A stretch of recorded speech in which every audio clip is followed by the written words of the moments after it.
जब बच्चा पेपर देके बाहर निकलता है, हर बच्चे का ग्रुप बना हुआ है, बच्चे लाइब्रेरी में जाके पढ़ते हैं, टेलीग्राम से बच्चों का ग्रुप बना हुआ है, व्हाट्सएप पे ग्रुप बना हुआ है, फेसबुक के ग्रुप बना हुआ है, यूट्यूब का कमेंट सेक्शन पूरा ओपन है। आप कहां तक एक एक बच्चे को रोकोगे? वो सवाल तो बच्चा अपने दोस्तों के साथ डिस्क्लोज करेगा ही। जब बच्चा पेपर दे के आता है तो सबसे पहले उसकी चीज रहती है कि यार जो क्वेश्चन मेरे से वहां पेपर में फंस रहा था उसका सही आंसर क्या था। वो अपना डाउट क्लियर करना चाहता है। वो 10 लोगों से वो जाके पूछेगा, अपने टीचर से, अपने दोस्तों से, वो तो पूछेगा ही पूछेगा। हम कुछ भी कर लें, क्वेश्चंस तो बच्चे आपस में एक दूसरे के साथ डिस्कस करेंगे ही करेंगे, चाहे वो टेलीग्राम पे हो, व्हाट्सएप पे हो। और सोशल मीडिया तो बहुत बाद में आता है, पर्सनल लेवल पे हो जाता है भाई। पर्सनल लेवल पे एग्जाम सेंटर से अगर 1000 बच्चे बाहर निकलते हैं तो 2-3 घंटे तक आपस में क्या करते हैं, यही डिस्कशन होता है। फिर वो घर पहुंचते, अपने गांव में, अपने छोटे शहर में, अपने गली मोहल्ले में सभी को बताते हैं। आप ये सवाल देखिए, ये सवाल सीजल प्री 2024 10 सितंबर की पहली शिफ्ट में आया है। एबीसी 3 बिंदु है, AB 11, BC 13, AC 24, point ABC से गुजरने वाले वृत्तों की संख्या। अभी 3 महीने भी नहीं हुए, ये सेम सवाल सीएचएसएल 2024 में आया था मेरे दोस्त, और मैंने इसको यूट्यूब पे सॉल्व भी करवाया है।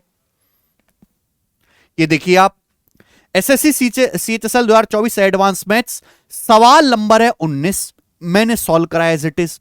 मैं एसएससी से पूछना चाहता हूं कि क्या आपके पास इतनी कम है कि आप एज इट इज सवाल का डाटा भी नहीं बदल सकते? और मैं 1-2 सवाल की बात नहीं कर रहा, ऐसे सवाल सैकड़ों की मात्रा में मिलेंगे जब आपको पूरा पेपर हो जाएगा। इतना ज्यादा रिपीटेशन क्यों है एसएससी के एग्जाम में? हर शिफ्ट में अलग अलग सवाल क्यों नहीं होते? सीजीएल कंबाइंड ग्रेजुएट लेवल जो है एक बहुत रेस्पेक्टेड और एक बहुत बड़ा पेपर है, इससे इंस्पेक्टर बनाए जाते हैं।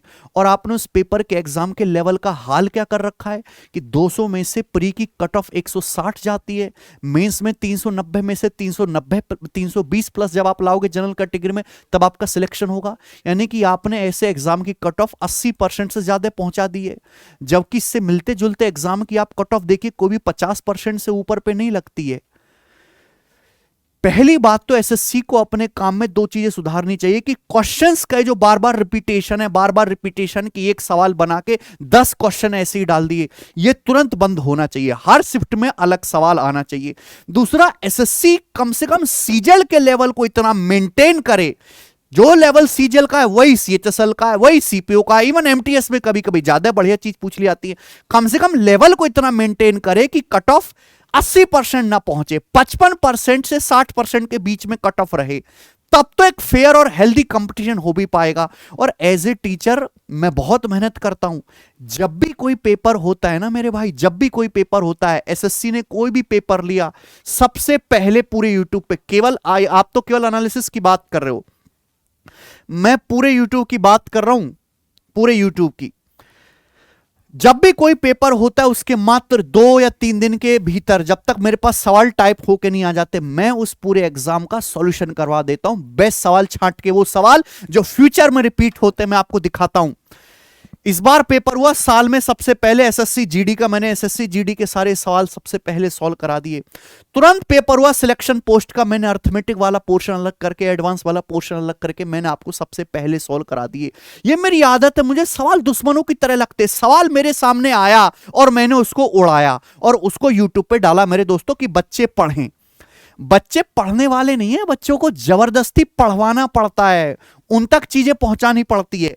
पेपर हुआ है एसएससी सीपीओ का, अर्थमेटिक अलग, एडवांस अलग। ये 3-3 घंटे की वीडियो बनाते, मेहनत लगती है, हमें कोई जरूरत नहीं है सारा काम करने की।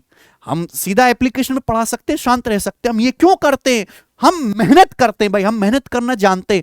जब भी कोई एग्जाम होगा, उसका सवाल आएगा हमारे पास, हम उसका सॉल्यूशन सबसे पहले, सबसे बेहतर आपको बच्चों को देंगे। हमारी आदत ही है, हमारे नेचर में यही है, हमारे व्यवहार में यही है। पेपर हुआ एसएससी सीएचएसएल का, हमने अर्थमेटिक मैथ अलग सॉल्व कराया, बेस्ट 50 सवाल। हमने ज्योमेट्री मेंसुरेशन अलग सॉल्व कराए, बेस्ट 50 सवाल। हमने ट्रिग्नोमेट्री, अलजेब्रा, कोऑर्डिनेट ज्योमेट्री अलग सॉल्व कराए। ये 50-50-50, ये 3-3 घंटे की वीडियो है, 3-3 घंटे की वीडियो। आप बताइए कौन सा टीचर इतनी मेहनत करता है? इन सब चीजों को करने में समय लगता है। बकर बकर करना बहुत आसान है। पेपर हो जाने के बाद कोई एग्जाम की एनालिसिस भी नहीं कर पा रहे तो आप पेपर हो जाने के बाद बेस्ट क्वेश्चंस का सॉल्यूशन कराइए सबसे पहले। 3-3 घंटे की हर एग्जाम का करवाइए। ये तो केवल एसएससी की बात होगी, चाहे आपका पेपर हो मेरे दोस्त पेपर इंटेलिजेंस ब्यूरो का हमने सबसे पहले सॉल्व करवाया। भाई ऐसा कौन सा एग्जाम है जिसके हमने क्वेश्चन सॉल्व ना करवाए हो? कौन सा एग्जाम है? बात करते हैं सीडीएस की। सीडीएस का पेपर हुआ, मैंने एडवांस मैथ सबसे ये सॉल्व करा दिया, पूरा का पूरा एडवांस मैथ्स पूरा का पूरा सॉल्व करा दिया। अभी एसएससी का पेपर शुरू होगा और मैं अर्थमेटिक भी 1-2 दिन में पूरा जो है यहां पे डलवा दूंगा। तो ये हमारी आदत है कि हम जो है आदत से मजबूर हैं, उससे छोड़ नहीं सकते। जब भी कोई पेपर होगा उसकी हड्डी तोड़ के हम आपको सबसे पहले प्रस्तुत करेंगे यूट्यूब पे कि बच्चा पढ़े। अब इसमें हमारी क्या गलती है कि एसएससी नए सवाल बना ही नहीं पा रहा। जो हम बता रहे हैं वही 10 दिन के बाद 15 दिन के बाद पेपर हो रहा है, सेम टू सेम वही चीज पूछी जा रही है। एनालिसिस बिल्कुल पूरी तरीके से बंद होनी चाहिए। किसी भी प्रकार का कोई क्वेश्चंस पब्लिक में नहीं होना चाहिए कि एग्जामिनर का टेस्ट क्या चल रहा है, वो किस तरह के सवाल पूछ रहा है। लेकिन उससे बड़ी जिम्मेदारी एसएससी का पेपर सेट करने वालों की है कि क्वेश्चंस का रिपीटेशन मास लेवल पे बंद हो। एक सवाल आपने नया बनाया, वही आपने 9 सितंबर को डाला, वो 12 को भी डाल दिया, 15 को भी डाल दिया, 18 को भी डाल दिया, 21 को भी डाल दिया, 23 को भी डाल दिया। अब बताओ, पेपर हुआ यूपी कांस्टेबल का, 10 शिफ्ट में पेपर हुआ। यूपी कांस्टेबल के हिसाब से पेपर बढ़िया था, हर शिफ्ट में अलग सवाल थे, एक भी सिंगल क्वेश्चन मैच नहीं था। आप कितनी में एनालिसिस कराओ, कोई फर्क नहीं पड़ेगा किसी को। हमने सारा यूपी कांस्टेबल का पेपर इस पे सॉल्व कराया है, लेकिन कोई परेशानी की बात नहीं। कांस्टेबल वालों ने कोई नोटिस भी नहीं दिया। क्यों? क्योंकि हर 10 शिफ्ट में जो है अलग अलग सवाल है। हमने पूरा पेपर यहां पे सॉल्व कराया, यूपी कांस्टेबल के हर शिफ्ट सॉल्व कराई है।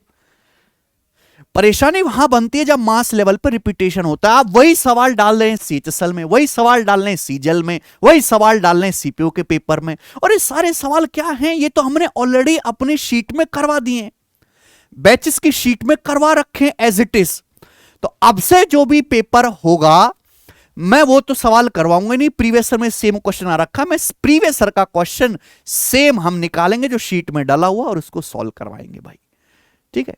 क्योंकि हम चाहते हैं कि बच्चे तक जो भी इंफॉर्मेशन पहुंच सकते पढ़ाई से रिगार्डिंग जो हेल्पफुल हो वो पहुंचे।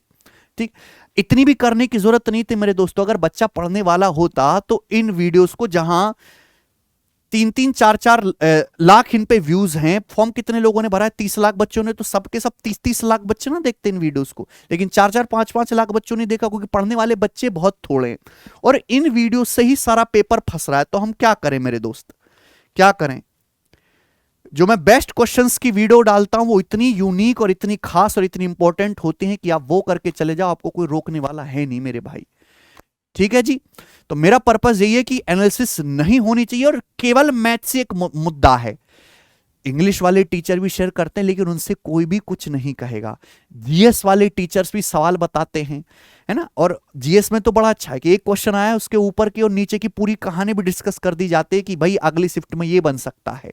रीजनिंग में भी सवाल बताए जाते हैं, लेकिन मैथ्स ही एक ऐसा मुद्दा है कि इस पे क्वेश्चंस नहीं शेयर होने चाहिए और होने भी नहीं चाहिए, और जरूरत ही नहीं पड़ेगी अगर हर शिफ्ट में अलग अलग सवाल हो, किसी तरह का कोई रिपीटेशन ना हो।